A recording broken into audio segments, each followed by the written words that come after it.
जैसा कि हमने देखा कि रिप्लिकेशन जो है बहुत ही महत्वपूर्ण प्रोसेस है और डीएनए की सिंथेसिस जो है डीएनए के द्वारा, और डीएनए का टेम्पलेट हम यूज करते हैं, डीएनए पॉलीमरेज एंजाइम्स होते हैं जिससे कि रिप्लिकेशन प्रोसेस स्टार्ट होती है।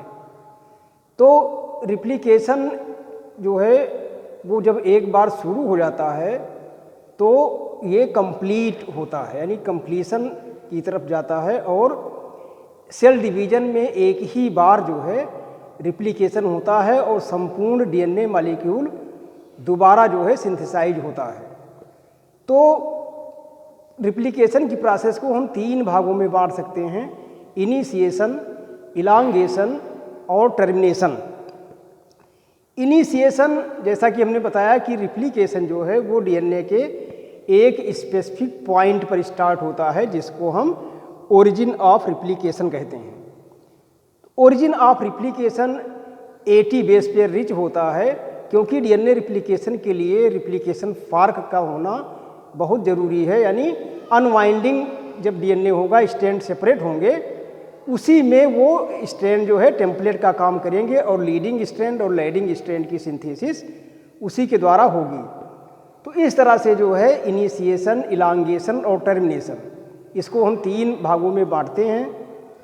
तो इनिशिएशन में जो है यानी डीएनए का जो स्पेसिफिक सीक्वेंस है जहाँ से रिप्लिकेशन का स्टार्ट होना है, जहाँ से रिप्लिकेशन स्टार्ट होगा उसको हम ओरिजिन ऑफ रिप्लिकेशन या ओरिजिन सीक्वेंस कहते हैं और ये 80 बेस पेयर रिच रहता है।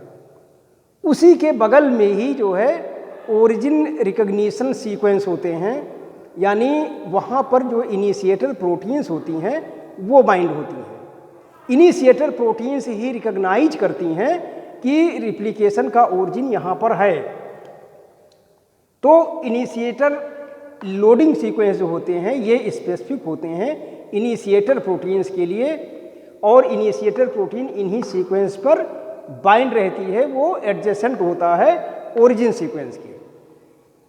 तो इनिशिएटर प्रोटीन जब यहाँ बाइंड हो जाएंगी तो इसके बाद जो है इस पर और भी प्रोटीन कॉम्प्लेक्स फिर एक एक करके बाइंड होते जाएंगे और अंत में जो है डीएनए की अनवाइंडिंग होगी और रिप्लिकेशन फार्क का फॉर्मेशन होगा। तो यदि हम देखें in case of eukaryotic cells, तो इसमें हमको दिखाई पड़ता है कि जो ओरिजिन का रिकग्निशन होता है, यानी जो ओरिजिन के सीक्वेंस होते हैं, तो ओरिजिन रिकग्निशन कॉम्प्लेक्स वहाँ पर बाइंड करता है at the point of origin. तो उसके बाइंड होने के बाद उसमें 2 प्रोटीन उसको और रिकग्नाइज करती हैं, वो होती हैं CDC6 और CDT1। ये दोनों प्रोटीन जब बाइंड करेंगी तो इसको हम ओरिजिन रिकग्निशन कॉम्प्लेक्स के साथ ये बाइंड करके एक कॉम्प्लेक्स बना लेंगे। अब ये एक तरह से प्लेटफार्म हो गया for the binding of the MCM।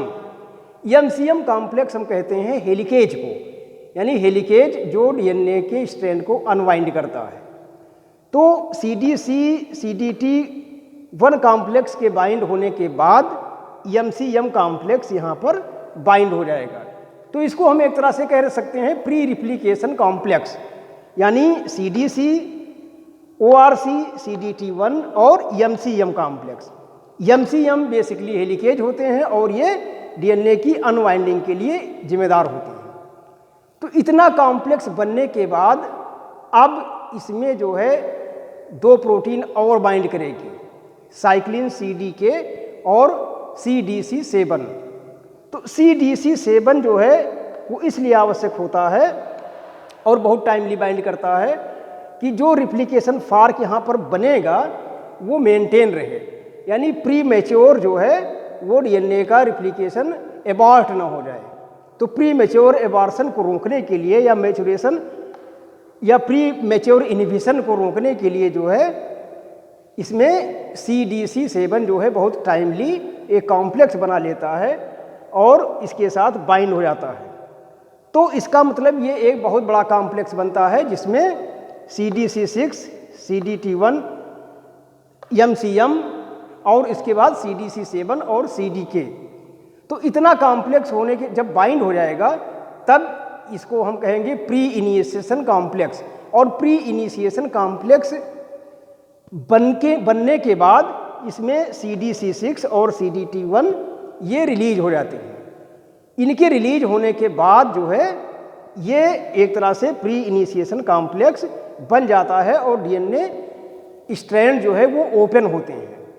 Open होते हैं तो उसमें जो है अल्फा प्राइमेज यानी जो प्राइमर की सिंथेसिस करता है वो एंजाइम बाइंड होता है और उसके साथ साथ भी जो है DNA पॉलीमरेजेज भी वहाँ पर आकर असेंबल हो जाते हैं। तो ये एक बहुत बड़ा कॉम्प्लेक्स प्रोटीन का बन जाता है और इसको हम कहते हैं प्री इनिशिएशन कॉम्प्लेक्स। तो प्राइमेज जो है वो DNA टेम्पलेट के अगेंस्ट जो है RNA की सिंथेसिस करता है और जब पहला प्राइमर बन जाता है तो उसके बाद जो है इस पूरी स्थिति को हम क्लैंप लोडिंग कहते हैं। यानी सारे प्रोटीन्स जो है वहाँ पर इकट्ठा रहते हैं और ये रिलीज नहीं होते हैं। क्लैंप लोडिंग जब स्लाइड होता है तो ये उसी के साथ जो है आगे बढ़ते रहते हैं और उसी के साथ एसोसिएट रहते हैं, जिससे कि जो है रिप्लिकेशन का इनिशिएशन जब स्टार्ट होता है यानी प्राइमर की सिंथेसिस प्राइमेज द्वारा जब बन जाती है और ये मूवमेंट क्लैंप जो है स्लाइड करने लगता है, उसके बाद भी ये प्रोटीन इसके साथ एसोसिएट रहते हैं और इसके बाद जो है फिर इलांगेशन की प्रोसेस शुरू होती है।